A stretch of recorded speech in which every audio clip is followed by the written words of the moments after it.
Okay. The first time I went to Washington D.C., and please just listen closely to what it's saying because I we're gonna have conversation about it, and most of the time it's gonna be conversation. So please just really pay attention to it and really think about some of the things that I'm saying. The first time I went to Washington, D.C. was on the edge of the summer when I was supposed to stop being a child. At least that's what they said to us all at graduation from the eighth grade. My sister Phyllis graduated at the same time from high school. I don't know what she was supposed to stop being, but as graduation presents for us both, the whole family took a 4th of July trip to Washington, D.C., the fabled and famous capital of our country. It was the first time I'd ever been on a railroad train during the day.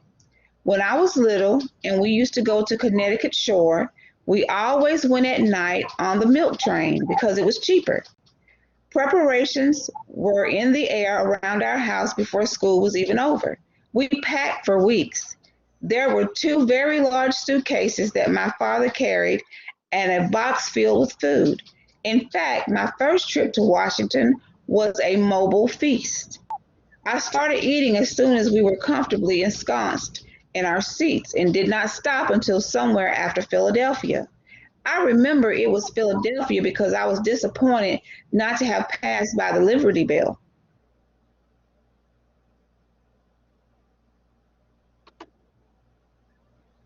My mother had roasted two chickens and cut them up into dainty bite-sized pieces. She packed slices of bread and butter and green pepper and carrot sticks. There were little violently yellow ice cakes with scalloped edges called marigolds that came from the Cushman's bakery. There was a spiced bun and rock cakes from Newton's, the West Indian bakery across Lenox Avenue from St. Mark's School, and iced tea in a wrapped mayonnaise jar. There were sweet pickles for us and dill pickles for my father, and peaches with fuzz still on them, individually wrapped to keep them from bruising.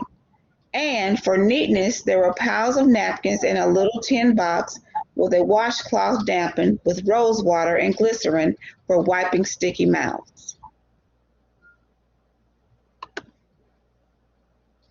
I wanted to eat in the dining car because I had read all about them, but my mother reminded me for the umpteenth time that the dining car food always cost too much money, and besides, you could never tell whose hands had been playing all over that food, nor where those same hands had been just before. My mother never mentioned that black people were not allowed into railroad dining cars headed south in 1947. As usual, whatever my mother did not like or could not change, she ignored. Perhaps it would go away of her attention. I learned later that Phyllis's high school senior class trip had been to Washington, but the nuns had given her back her deposit in private, explaining to her that the class, all of whom are white, except Phyllis, would be staying in a hotel where Phyllis would not be happy, meaning, Daddy explained to her, also in private, that they did not rent rooms to Negroes.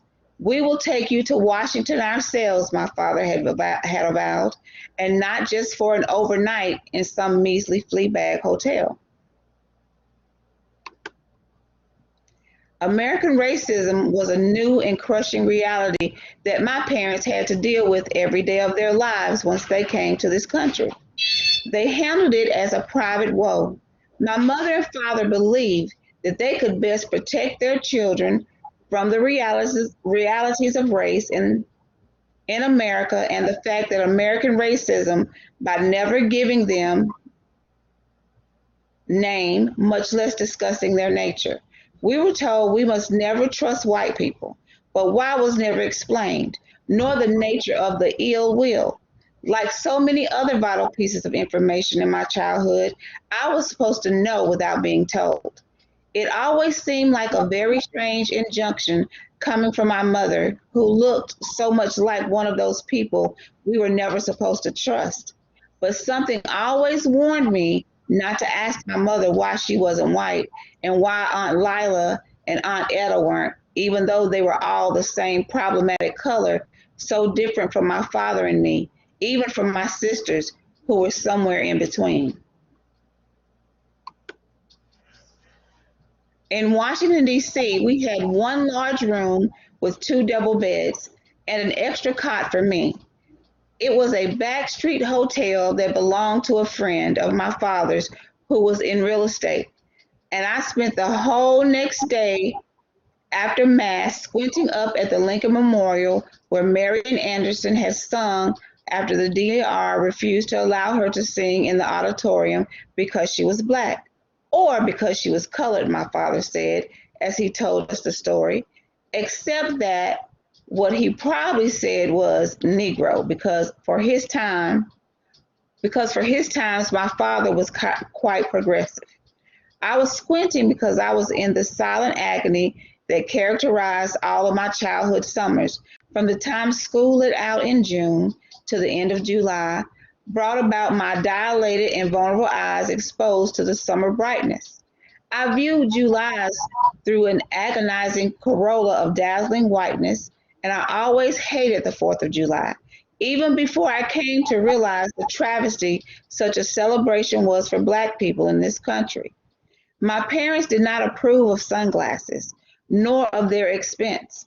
I spent the afternoon squinting up at monuments to freedom and past presidencies and democracies and wondering why the light and heat were both so much stronger in Washington, D.C. than back at home in New York City. Even the pavement on the streets was a shade lighter in color than back home. Late that Washington afternoon, my family and I walked down to Pennsylvania Avenue. We were a proper caravan, Mother Bright and Father Brown. The three of us girls stepped standards in between. Moved by our historical surroundings and the heat of early evening, my father decreed yet another treat. He had a great sense of history, a flair for the quietly dramatic, and the sense of specialness of an occasion and a trip. Shall we stop and have a little something to cool off, Lynn? 2 blocks away from our hotel, the family stopped for a dish of vanilla ice cream at the Briar's Ice Cream and Soda Fountain. Indoors, the soda fountain was dim and fan cooled, deliciously relieving to my scorched eyes. Corded and crisp and pinafored, the 5 of us seated ourselves one by one at the counter. There was I between my mother and father and my 2 sisters on the other side of my mother. We settled ourselves along the white mottled marble counter, and when the waitress spoke, at first no one understood what she was saying, and so the 5 of us just sat there. The waitress moved along the line of us closer to my father and spoke again. I said, I can give you takeout, but you can't eat here. Sorry. Then she dropped her eyes, looking very embarrassed, and Suddenly we heard what it was she was saying all at the same time, loud and clear.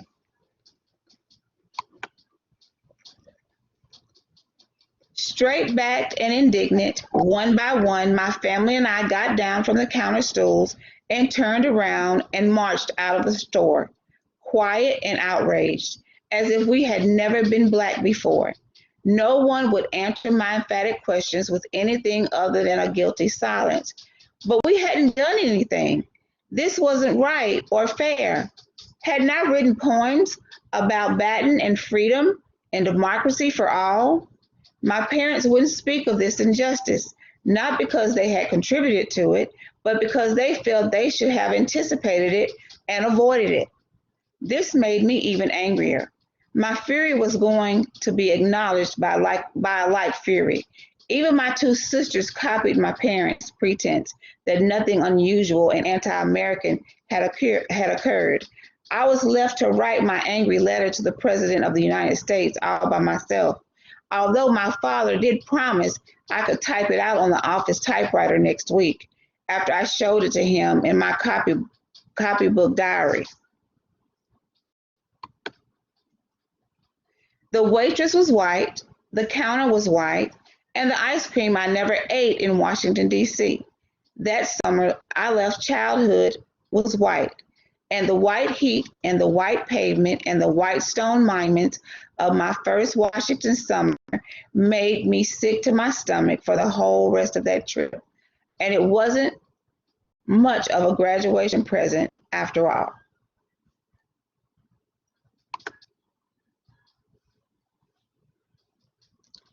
So before we get into the other parts of it, I first want to say that this article or what you have to write is not about racism.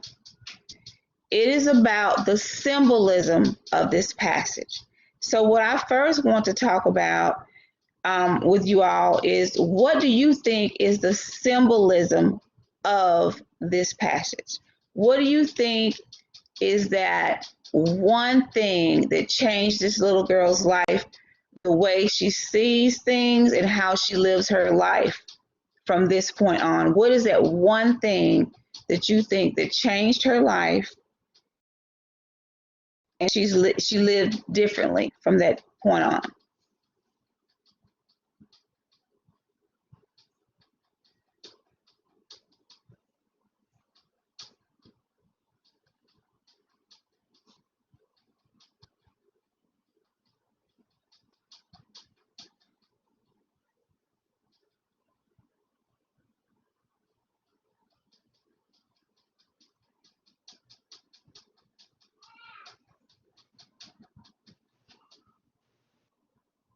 I think them getting kicked out of the ice cream parlor.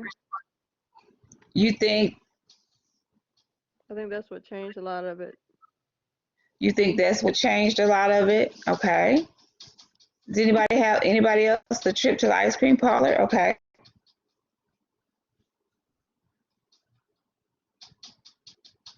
Anybody else?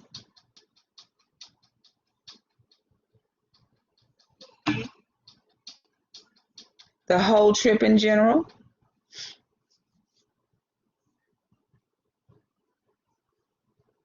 Who thinks it might be the way her parents dealt with things? Does anybody feel like maybe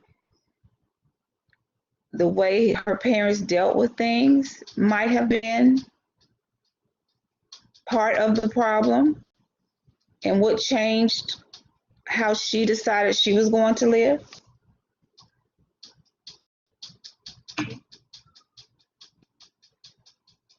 Because if we think about it, if you think about how the story went, her sister was not aware until they didn't prepare her for the fact that she may not be able to go on that trip. The nuns gave her her money back. It wasn't that they weren't able to pay for the trip. They told her she couldn't stay in the hotel, therefore she couldn't go.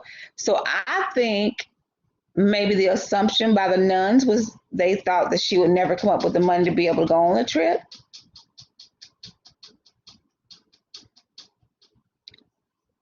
So do you think that maybe the parents thought, I don't know, what do you think? What do you think about the parents? The parents ignored it all? Do you think they ignored it, or they wanted their children not to go by their experiences but their own? What do you think? I think they tried to deal with it in a positive way so that the kids wouldn't get their feelings hurt. Sounds like to me kind of like sugar coated a little bit. Well, they just didn't say anything. They just didn't tell them anything.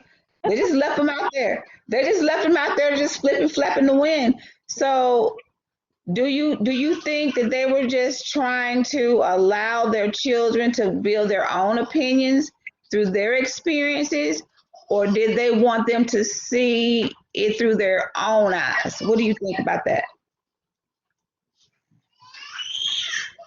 probably sound like just letting them deal with it on their own, to develop their own understanding. But was that fair to the kids? So I mean, because we have to think about it in that way. Was it fair to the kids to, because the little girl was like, we didn't do anything wrong. Why can we eat there? So Yeah, why is it that the little girl, now mind you, she just graduated from 8th grade. yeah. So she was very unaware of how things truly were. So why was she so unaware in 8th grade of how things were? Why do you think she was? Somebody, anybody?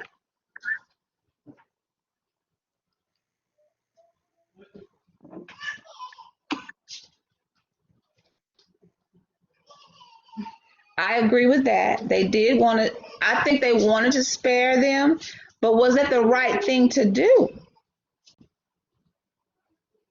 in the world that we still live in to some extent? Is that the right thing to do? Do you just take your babies for them to be unprepared?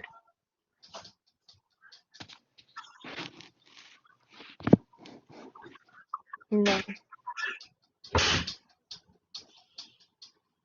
And so I'm still thinking of this little girl who is in the 8th grade and doesn't realize that she can't go into certain places and sit at a counter and eat. And so my thought is maybe she's still going to the neighborhood school where most of the children look like her. And her sisters may be going to a school that's not really in the neighborhood. Where, because I think if I read that correctly, if I remember correctly, it said that she was the only black girl in the class. So maybe they're in different schools and she hadn't just had that experience yet. So what inferences or conclusions can we draw from this passage? You just don't want to let me in.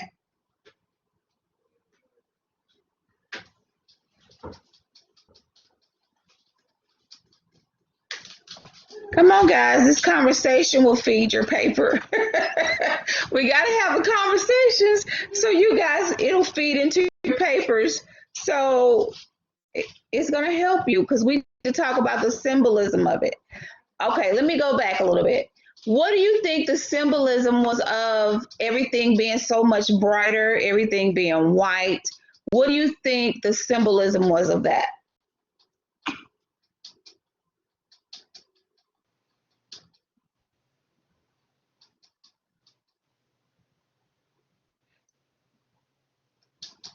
That she saw things through a specific lens or uh, just in just one way.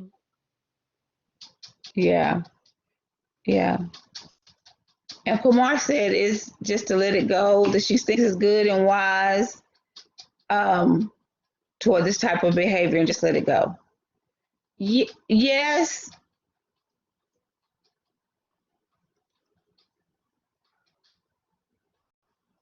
I somewhat agree that I think that she was comparing it to home because everything was so much brighter. She said the sun shined brighter, everything was just brighter. It was clean.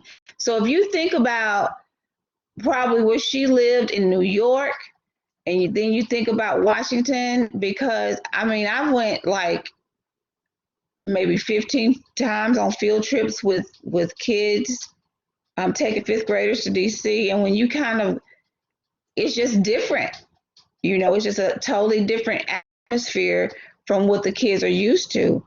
And I'll go so far to say that the kids are pretty much wowed by the cleanliness of it. I'll just be honest and say the kids are just like, wow.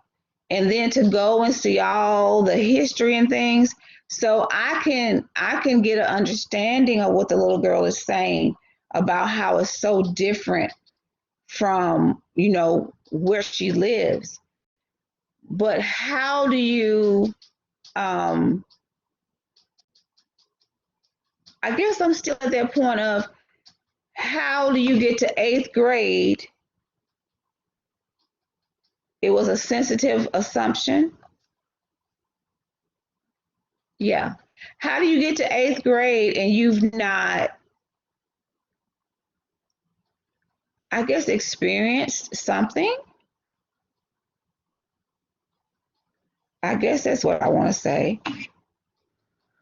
Maybe her Yeah. parents kept her shielded from the rest of the world and kept them in their neighborhood. And maybe that's why when they finally traveled and got to see the real world, it was so shiny and so nice Yeah. because I feel like when you always go somewhere new, it always feels like that. So, and whenever you leave home, I feel like your parents shield you from a lot. And so when Hmm. you finally go out to the real world, it's just you kind of grow up. Yeah. Exactly. Exactly. And and then she says that her mom and her aunts, she would never ask her mom and her aunts because they look just like the people that her parents are telling her not to trust. So, at least she has some questions. Yes, they did. The parents did bring them like this, but we still have to, um, this little girl's whole life view, her whole view on life was changed by what happened in this ice cream parlor because she couldn't sit down and eat ice cream. And her parents still refused to discuss it. They wanted to ignore it and they said nothing. But she wrote a letter to the president. So I think she had decided in that moment she was not going to be like her parents. She was not going to ignore it. She was going to say something. So I think for her, she had decided, I am not going to stand for this. I am not going to let this happen and not have my say. So I think at that moment, that monumental moment, that moment of symbolism for her was, here are my parents. They're not saying anything. They're not acting offended. They're not acting any kind of way. They just got up and we left. Are y'all not going to say anything to this lady? I think that's where she was. And she was like, "Oh, I'm going to write the president about this. I'm not, no, this is not happening." So I think for her, she decided in that moment, because of her parents' behavior, that she would never ignore something that's wrong because she thought it was wrong. So, is there anybody that agrees with me or disagrees with me? And is there anyone, somebody? Rosemary agrees. Anybody have another um, opinion? Yes, she did come to that conclusion that her parents were just not going to address the issue. And she was angry. She was mad. She was mad at her parents for not saying anything. She was mad at the ice cream lady. And she was just mad that it happened. So there goes again the significance of that moment for her. So I am going to now put the PowerPoint back up for you guys.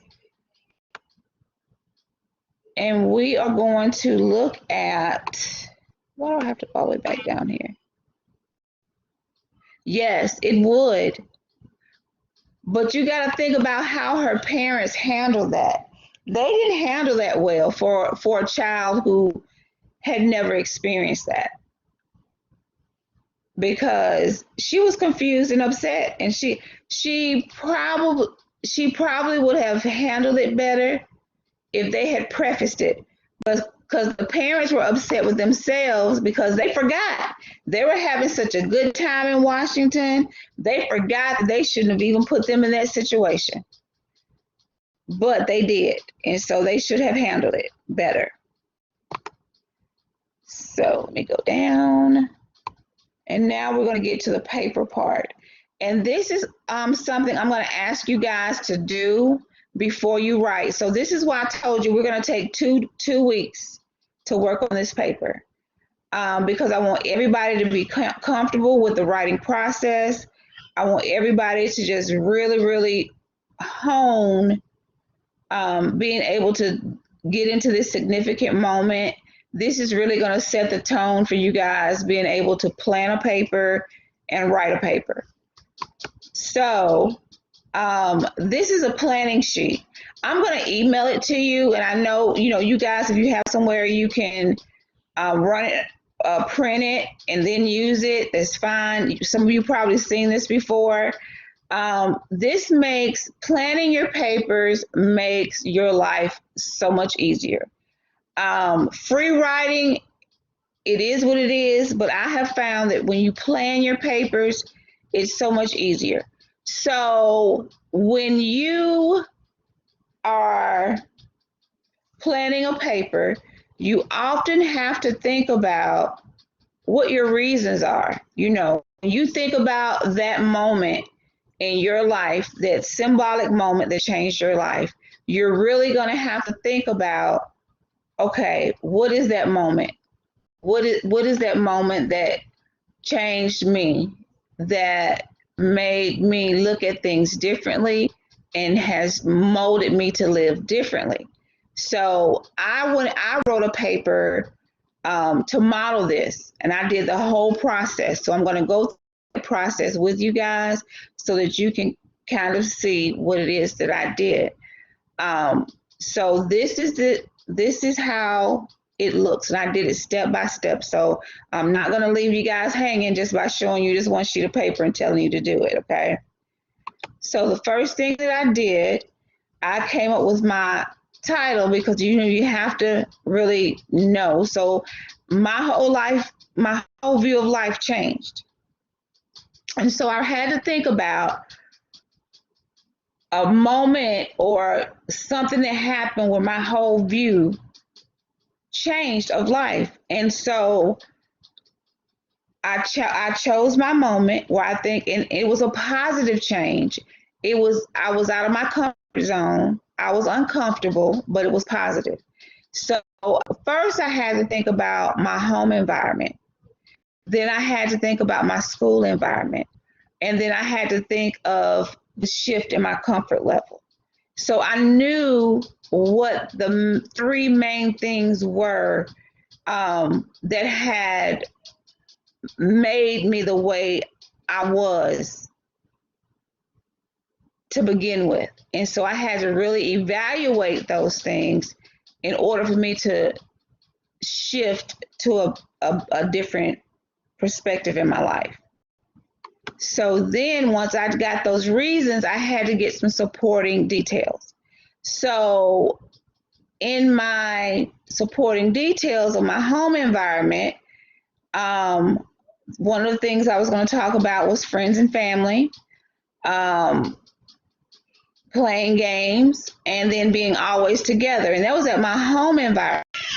Always, my friends and family, we went to school together, we lived in the same neighborhood, we played all the time, we were always together. That was my home environment. My school environment is when I rode the bus. I was in the class with all white students. In college, again, with all white students. So then the shift of my comfort level is when I began my career at a Title I school, a Title I elementary school. I learned something new about myself, and I had to become comfortable with who I am now as a person. So you see that I had my reasons first, And then I added some supporting details. I didn't write sentences. I just wrote some things that support each one of my reasons.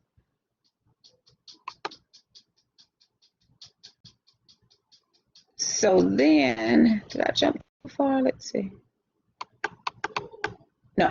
So then, once I got my supporting reasons, I could then start to build my opening and my closing. So in my opening, I said, as I reflect on the person I am today, I realize that I have grown as a person. I never really thought about symbolism before, but I remember many things that changed the direction of my life.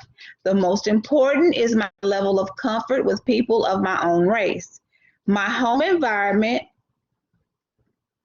school, oh, I can't read that now. My home environment, school environment, did not prepare me for my comfort level in the Title I school that I began my career, or the shift in my comfort level when I began to do my career in a Title I school. Excuse me. So there again, I have my opening paragraph already written. It's already written. I might have to tweak it a little bit. It's already written. So then I go to my closing, because my closing is going to be similar to my opening, but I'm going to elaborate just a little bit more, add a little bit more detail. My closing is going to say the shift in my comfort level was something I needed to face. My home life and my school experience did not prepare me for my chosen career, but my ability to be welcoming and open to new ideas and people. I am a better person now because of my willingness to grow and explore. I'm pretty sure that says my feelings of how to be around other people. I'm pretty sure that's what that is. So as we go through here, you see I've planned it. I have the whole plan here. This is my plan.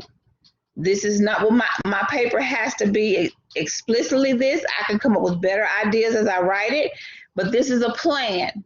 This is what I plan to write about. And so here is my paper. And I think I'm going to pull up the actual paper. Give me just a second, because I don't want to read that, because I can't see it.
Okay.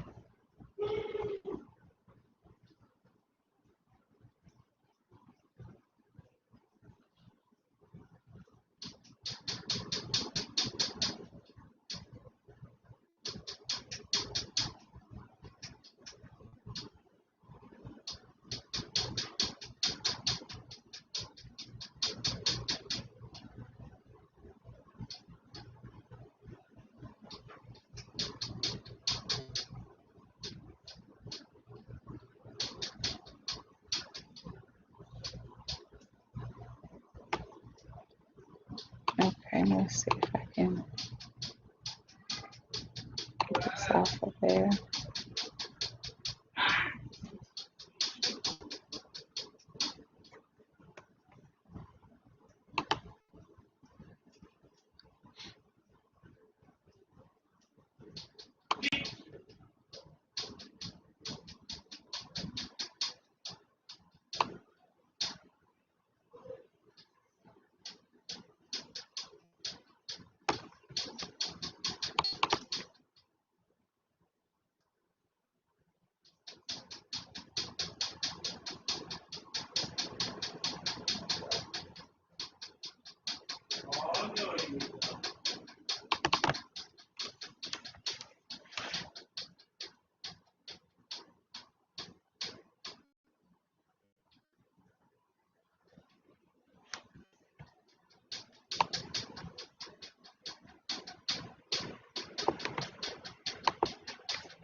Okay, almost got it, guys.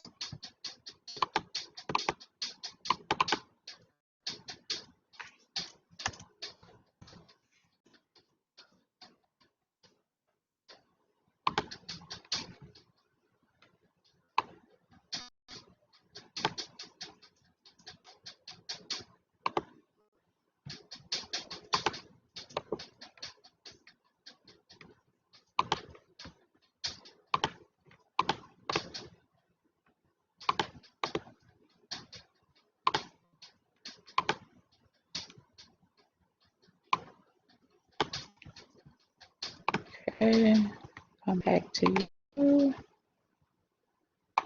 That and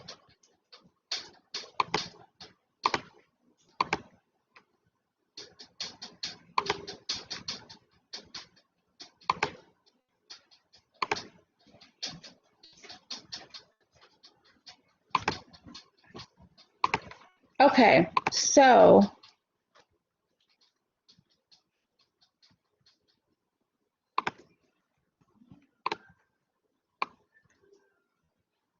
all right, again, I have it in MLA format, so you still have to stick to that format. It has to be double spaced. You have to make sure that it all flows together. You do not have a title page with the MLA format. And so in my paper, you see I have my title centered. Here is my introductory sentence. As I reflect on the person I am today, I realize that I have grown as a woman and a human. I did not have that in my plan. That's something that I added. I never really thought about symbolism before. I remember many things that changed the direction of my life. The most important is my level of comfort with people of my own race. My home and school environment did not prepare me for the shift of comfort level that I would face in the Title I school in which I began my career, in which began my teaching career. I lived in a neighborhood that was in the shape of a U with houses on both sides. It gained the name of U-Town as we got older because we needed a name to compete with other communities such as Fish Pond and Bottom. U-Town was one of those villages that you read about, the ones that everyone is related and all the adults had permission to discipline every child. We seemed to be together all the time for cookouts, holiday dinners, and playing games in the empty lot that did not have a house built on it yet. Every family there was African American. That was just the way I liked it. However, school was a different story. So you see, if I go back to my plan, I talk about in that paragraph just about my home life. That's all you talk about. After you do your opening, if you look at in my opening paragraph, I have an order. I talk about home, then I talk about school, and then I talk about my comfort level. So you talk about them in the order in which you wrote it. So my very first body paragraph is about home. So then my second one is going to be about school. And you know that because my very last sentence in my first paragraph leads you into the second paragraph or the third paragraph because it's going to talk about school. So my elementary school experience was, as you might imagine, I was with my neighborhood friends and family, and it was just an extension of home. I went to Tennessee Valley Elementary until I was in fifth grade. The unthinkable was happening. Our neighborhood school would be closing, and we were going to be bused 15 miles away to a predominantly white school called East Lawrence High School.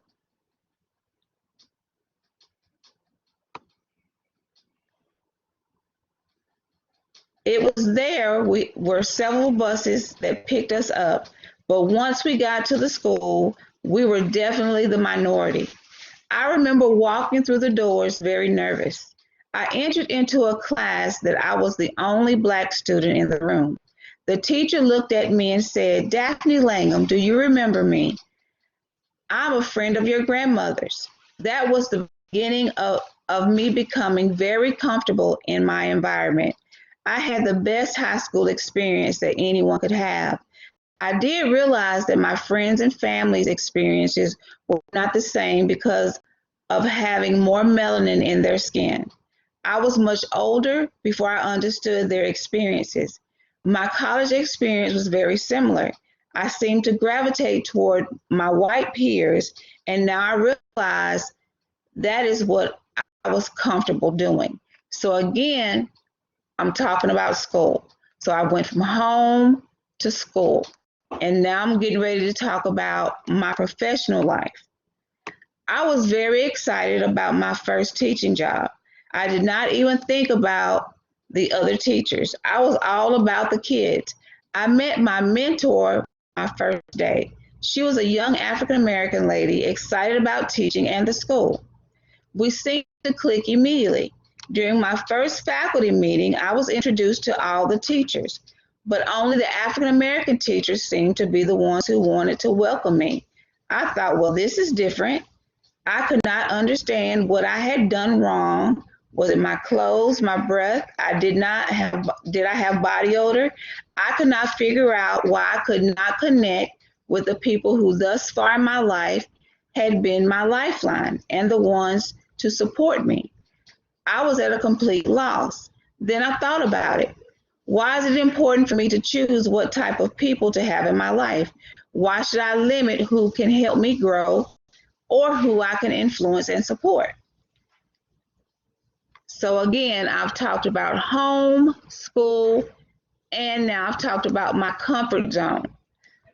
And so now I'm in my closing paragraph.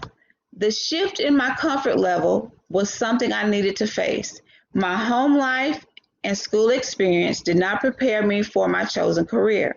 My ability to be welcoming, open to new ideas and people has made it possible for me to become a leader in my school.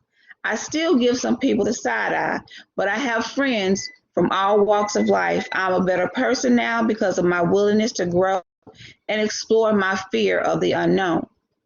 So when you write your paper, just make sure that it's logical. And one of the things about this paper is if we were in class, in an actual classroom, I had errors in this that we would have corrected. It just doesn't translate well when you're remote. So this would have been a totally different lesson had we been in an actual classroom. So does anybody have any questions about the planning or the organization of what your paper should be?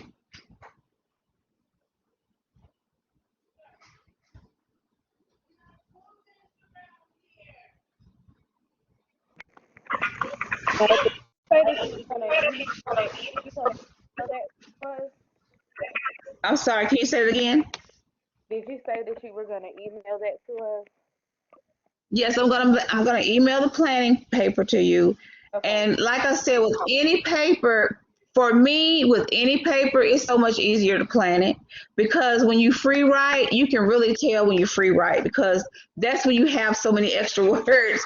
That's when you have all those extra words, and you can really tell when people free write. So I'm hoping once you guys get the planning sheet that you'll be able to really go through and plan your papers. Does anybody else have any questions about the organization or how to set up your paper?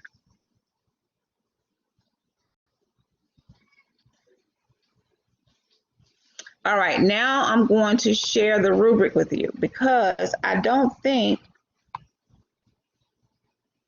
it is. I think you're going to get a pleasant surprise out of it. Let's see.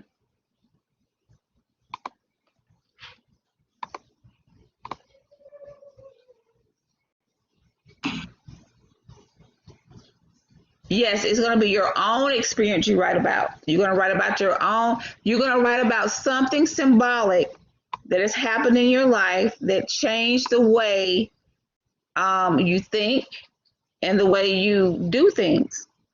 Because I feel like everybody has like had that moment, you know. Everybody has had a moment that's just kind of like this changed something about them. And nobody's going to be reading the papers but me, and I won't share them with anybody. But you know, it's just something symbolic in your life. It has just changed the way you think about things. Because when we read Rice for Thanksgiving, I immediately could relate to that because I had an identity crisis myself, and I got two African American parents. It's just the environment that I was raised in. I mean, I was just raised at a time when we were bused to schools, and I looked more like the people I was going to school with. So to be honest, I was treated a whole lot better. So it's just something you don't really pay attention to until you kind of forced to kind of pay attention to it. So just one of those moments. So I'm going to go through the rubric with you really quickly. So it says to write a multi-paragraph narrative essay about the moment that changed everything. So that is what you should focus your essay on, okay? Your moment and how you changed as a result of it. Okay. I heard somebody do something, but I can't see it because I'm sharing my screen, but I'll go back and look at it. The first paragraph, you're going to introduce your topic. It says to grab the reader's attention in an interesting way. Remember that your goal is to show your moment with vivid details rather than just telling the reader what happened. So the first paragraph, you're going to set the scene or introduce your ideas.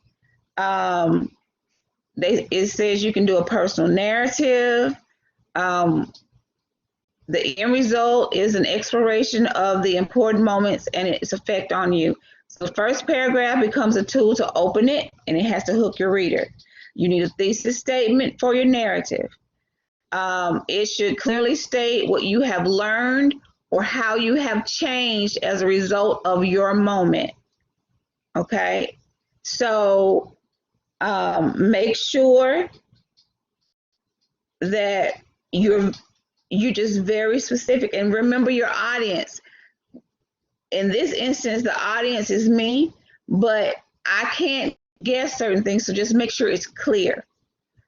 Make sure your thoughts are logical, so when I read it, I'll know exactly what it is. Then it says the 1 or 2 paragraphs that follow the introduction need to include the main points that develop your moment and your response to it. Make sure each paragraph is necessary and advances the story you're telling. Each paragraph should have a topic sentence that introduces your ideas for your paragraph, which is kind of like when I said school environment, when I talked about how my comfort level had needed to change, all those things, you just lead and then you go into it. Each paragraph should offer a separate point and be independent of each other and coherent. And so that means it needs to be logical. It needs to make sense. You definitely, guys, have to plan it. There's no way for it to be cohesive without you planning this paper, okay? So it has to have 5 separate categories. It has to be a narrative. It has to have an implied thesis. You have to have those supporting details. You have to develop your paragraphs, and then you have to have your grammar and punctuation together. Okay? So I'm gonna go back.